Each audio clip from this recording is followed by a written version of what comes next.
Kung ang isang mananampalatayang babae ay naghahanap ng isang lalaki upang maging asawa, dapat siyang maghanap ng isang lalaki na ayon sa kalooban ng Diyos. Acts chapter 13 verse 22. Ang pinakamahalagang relasyon na maaari tayong magkaroon ay ang personal na relasyon sa Panginoong Kristo. Ang relasyong ito ang dapat mauna bago ang iba pang relasyon. Kung maayos ang ating relasyon sa Panginoon, magiging maayos din ang ating relasyon sa iba. Kaya nga ang isang ideal na lalaki upang maging asawa ay isang lalaki na ang pinagtutuunan ng pansin ang kanyang paglakad sa kalooban ng Diyos at nagnanais na mamuhay ng isang buhay na nagbibigay luwalhati sa Diyos. 1 Corinthians chapter 10 verse 31.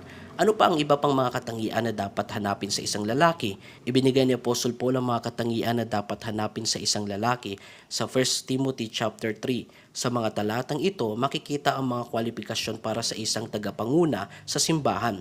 Gayunman, ang mga katangiang ito ay taglay din ng isang tao na lumalakad ayon sa kalooban ng Diyos. Ang mga katangiang ito ay maaaring buo din sa paglalarawang ito. Isang lalaki na matyaga at kayang kontrolin ang kanyang sarili, mapagbigay, hindi mayabang ngunit marunong manindigan, kayang kontrolin ang kanyang emosyon, marunong at matyagang tagapagturo. Hindi maglalasing, kayang kontrolin ang paggamit ng anumang kaloob ng Diyos. Hindi palaaway, hindi nakatuon ng pansin sa mga detalye ng buhay kundi sa Diyos. Hindi mainitin ang ulo o maramdamin kaya madaling masaktan at mapagpasalamat sa mga ipinagkaloob ng Diyos sa halip na mainggit sa mga kaloob ng Diyos na tinanggap ng iba.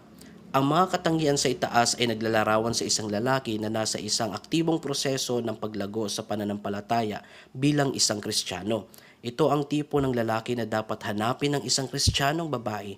Maaari din namang ikonsidera ang pisikal na attraction, parehong interes, mga lakas at kahinaan at pagkahilig sa anak. Gayunpaman, ang mga bagay na ito ay pangalawa lamang sa espiritual na katangian na dapat hanapin ng isang Kristiyano sa isang lalaki. Ang isang lalaki na pagkakatiwalaan, igagalang at susundin sa landas ng kabanalan ay mas mahalaga kaysa sa isang gwapo, sikat, makapangyarihan at mayamang lalaki ngunit kapos naman sa espiritualidad. Sa huli, kung naghahanap ng isang lalaking karapat-dapat, dapat na nakasuko tayo sa kalooban ng Diyos sa ating buhay. Ang bawat babae ay nagnanais na makita ang kanyang Prince Charming. Ngunit ang realidad, maaari siyang makapag-asawa ng isang lalaki na pareho niyang may kapintasan. Sa biyaya ng Diyos, gugugulin nila ang lahat ng panahon ng kanilang buhay na patuloy na natututo kung paano maging mabuting katuwang at lingkod sa bawat isa.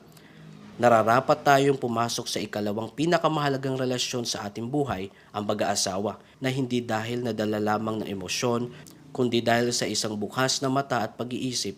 Ang ating pinakamahalagang relasyon, ang ating relasyon sa Panginoong Kristo na ating Panginoon at tagapagligtas, ang dapat siyang laging sentro ng ating buhay.